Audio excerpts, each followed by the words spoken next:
The crash of the stainless steel tray against the counter nearly drowned out the impatient voice of the customer. Miss, I've been waiting for 20 minutes.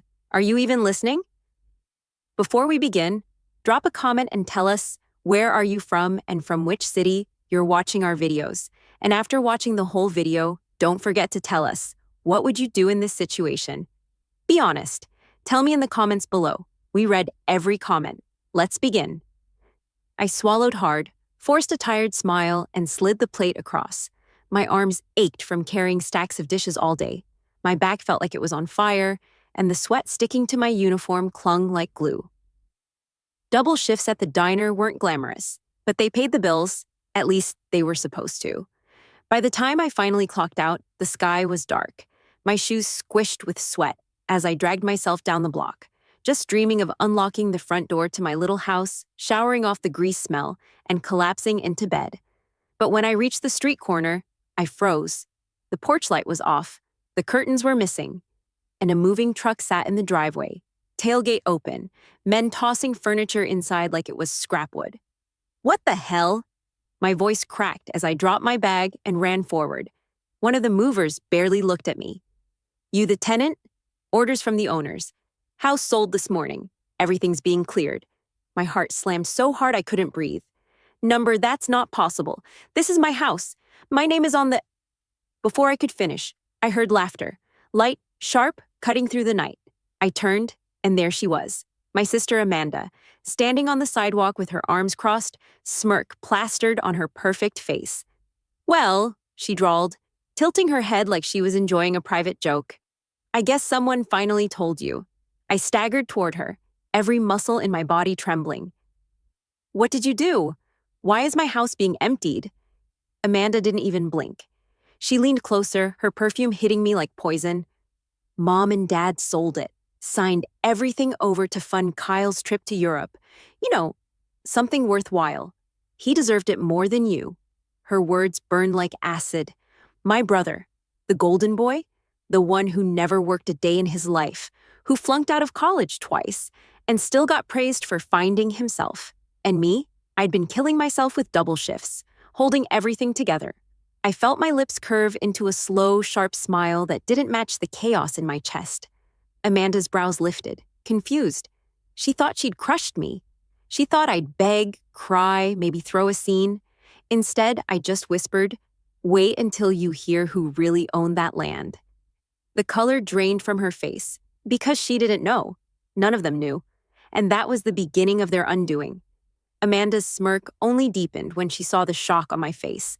She folded her arms like she had won some prize. "Don't look so surprised, Riley," she said. "Kyle's future matters more than your little house. He deserved it more than you."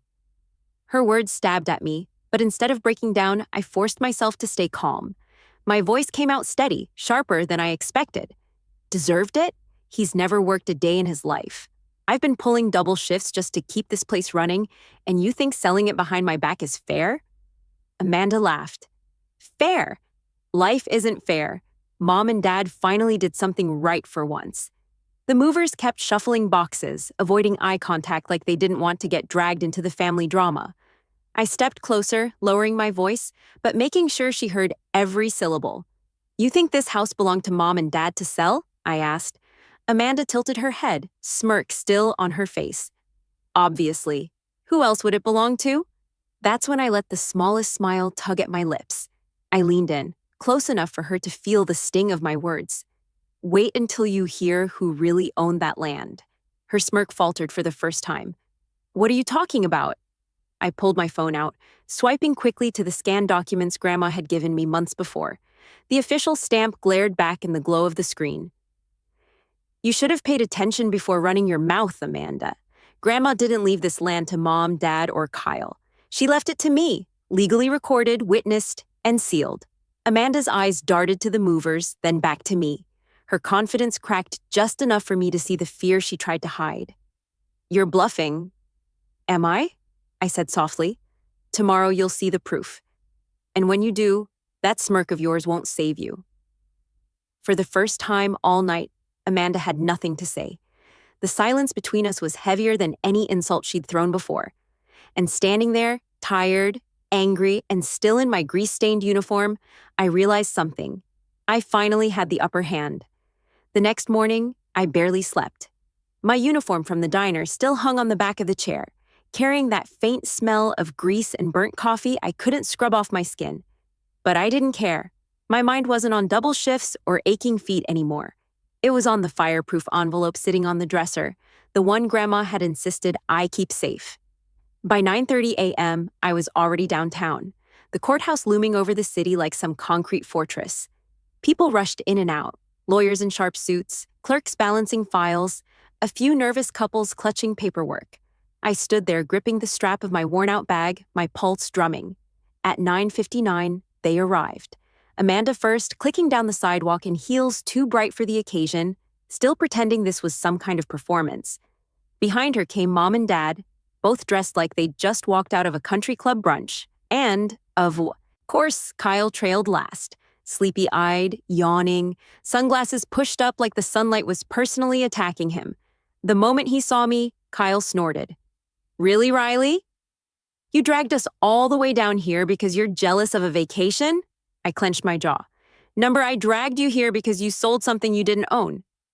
Dad's lips pressed into a thin line. "Stop this nonsense. We handled it, Riley. The house was ours to sell. End of story." "Not quite," I said, pulling the envelope from my bag. My hands didn't even shake this time. I'd been waiting for this. "You sold the structure, sure, but the land, the deed to the actual soil, belongs to me. Grandma made sure of it." I laid the documents flat on the table inside the recorder's office. The clerk glanced at the raised seal, then at my parents. "This was recorded last December," she said matter-of-factly. "Valid and active. Leasehold interest, consent clause. Yes, she's correct. Any sale without the landowner's signature is unenforceable." Amanda's face drained of color. Mom stiffened, clutching her purse like someone had just told her it was fake. Dad's nostrils flared, but he didn't argue. The seal spoke louder than any excuse. Kyle blinked, confused. "Wait, so what does that mean? The money?" The clerk adjusted her glasses and read aloud. "Any transfer made in violation of the consent clause shall result in the full net proceeds reverting to the landowner." She looked at me. "That's you?" The silence that followed was so heavy I could feel the weight of it pressing down on the room. Amanda whispered, "You're lying?" But her voice cracked halfway. "No," I said, steady as stone. "You sold the roof over my head, but Grandma made sure I'd always have the ground beneath my feet. That money you thought would send Kyle across Europe? It's mine now." Kyle's sunglasses slipped down his nose. "You've got to be kidding me." I turned to face all of them, my voice sharper now, carrying every sleepless night, every double shift, every insult they'd thrown at me. "You treated me like I was disposable, like my work didn't matter, like my life was less valuable than Kyle's endless vacations. But here's the truth. Grandma saw me. She trusted me. And now you'll see just how big of a mistake you made." For the first time in years, they weren't laughing, mocking, or sneering. They were silent, because the one thing they valued most, money, had slipped straight through their fingers into mine. And standing there, I realized something I never thought I'd feel around them. Power. The courthouse air still clung to my skin as I walked outside with the envelope pressed tight against my chest. The sun had burned through the morning haze, but my parents and siblings stood in the shadow of the building, their faces twisted with disbelief. Amanda was the first to break the silence. She stormed toward me, heels clicking against the pavement like gunshots. "You set this up, didn't you?" she hissed. "You and Grandma, plotting behind our backs. You knew about this all along."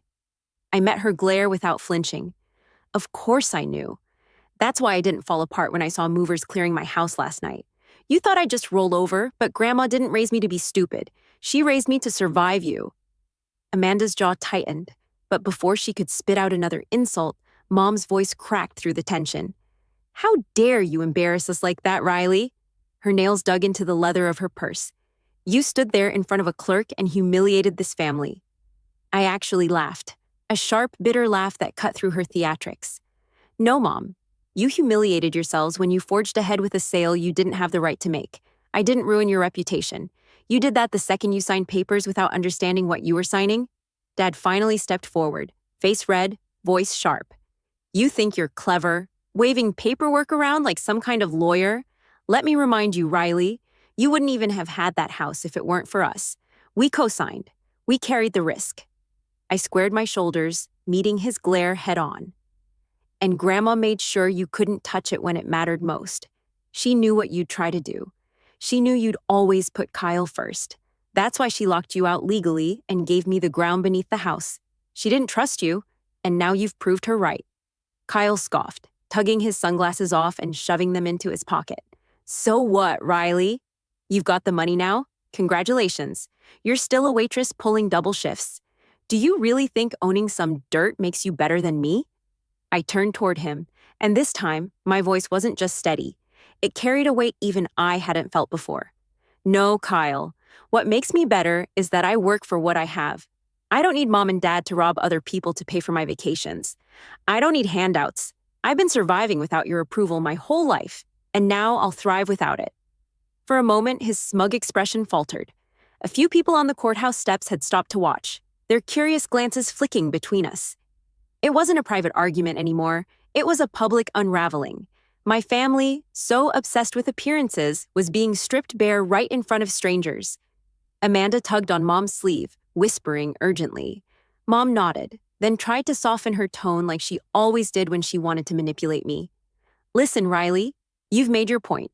But think about what you're doing. This money, it was supposed to give Kyle opportunities.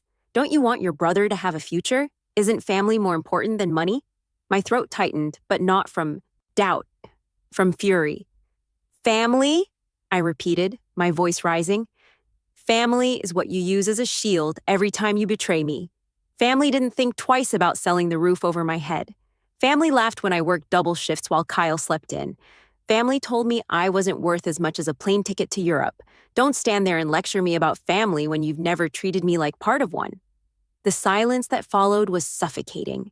I could see people whispering at the edge of the steps, their eyes wide. My parents hated gossip more than anything, and now they were the center of it. Amanda broke first, her voice sharp but shaky. You'll regret this. You think you've won, but when the money runs out, you'll come crawling back. You always do. I stepped closer, so close she had to tilt her chin up to meet my eyes. No, Amanda, the crawling stops today. Her lips parted, but no words came out. I turned and started walking down the courthouse steps, the envelope clutched tightly in my hand. Behind me, their voices rose, angry, panicked, desperate. But I didn't stop. Every step felt like a chain snapping off my back, years of humiliation and betrayal falling away. By the time I reached the sidewalk, my phone buzzed. A message from the escrow officer, funds released. Proceeds redirected to Hart Corner Land, LLC. I stopped in my tracks, staring at the words, my hands trembling. It was real. The money they thought was Kyle's was mine. All of it. For the first time in years, I smiled. Not out of spite, not out of bitterness, but out of sheer relief. They had taken everything they thought I had. But Grandma had given me something they could never steal. And now, I was finally free. The message from escrow lit up my screen like a beacon. Funds released. Proceeds redirected to Hart Corner Land, LLC. My hands tightened around the phone until I thought it might crack, but I couldn't let go. This was real. It wasn't a bluff, wasn't just some paperwork I waved in my family's face. It was mine. The very money they stole to fund Kyle's Playboy vacation was now sitting safely under my name. Behind me, I heard the shuffle of heels and the hurried breath of Amanda catching up. She grabbed my arm, nails digging into my sleeve. You can't just take it all, she hissed, her face blotchy with panic. That's not how family works. I yanked my arm free. Don't you dare use the word family with me again. Mom and Dad were right behind her, their polished appearances unraveling by the second. Dad's face was red, his jaw tight, while Mom's lipstick smudged as she muttered desperate appeals. Riley, think about this. Be reasonable. We can sit down, discuss a fair split. I spun on my heel, my voice slicing through her words. Fair split? Where was the fair split when you signed my house away without even calling me? Where was the fair split when Amanda mocked me last? Night for working 2 jobs while Kyle partied? Number, you wanted all of it. Now you get nothing. Kyle, finally realizing the weight of it all, shoved his sunglasses back on, but his voice cracked when he spoke. "You don't need that money, Riley. You're just gonna waste it. You don't even know how to handle it." I stared at him for a long moment, then said softly, "Funny. That's exactly what Grandma used to say about you." His mouth fell open, but no words came. The tension around us had drawn a small crowd. Lawyers exiting the courthouse, strangers with coffee cups. They all lingered, curious. My family, who always valued appearances above all else, was now being exposed in broad daylight. Their humiliation wasn't just in losing the money, it was in losing the performance they'd worked so hard to maintain. I stepped forward, lowering my voice so only they could hear. "Do you know what this really is? Justice. For every time you called me less. For every night I came home from work and found you throwing parties with the lights I paid for. For every sigh, every sneer, every reminder that Kyle was the golden child and I was the burden. Justice doesn't always come loud. Sometimes it comes on embossed paper with a seal. And sometimes," I lifted the envelope slightly, "it comes with a bank transfer." Amanda's eyes filled with something I'd never seen in her before. Not just anger, but fear. Mom pressed her lips together, and Dad, for the first time, looked like he might break. I turned away before they could see the tears burning the edges of my own vision. They would never understand that I hadn't wanted revenge. What I wanted was respect. What I wanted was to matter. And thanks to Grandma, I finally had something they couldn't take away. As I walked down the block, my phone buzzed again. A message from the bank app confirmed the transfer. 6 figures, clean, secured. My legs almost gave out beneath me, but I kept walking, step by step until the courthouse was behind me. I stopped at the diner on the corner, the same one where I'd spent countless nights pouring coffee for strangers who barely looked at me. For once, I didn't walk in as the tired waitress. I walked in as someone who had taken back her life. Sliding into a booth, I set the envelope beside me and finally let myself exhale. For years, I thought survival meant enduring whatever scraps my family threw at me. But now I knew survival was more than that. It was standing up. It was refusing to be their punching bag. It was holding the ground beneath my feet and saying, "No more." And as I sipped a cup of coffee that I didn't have to serve, I smiled. Because for the first time, I wasn't just surviving. I was winning.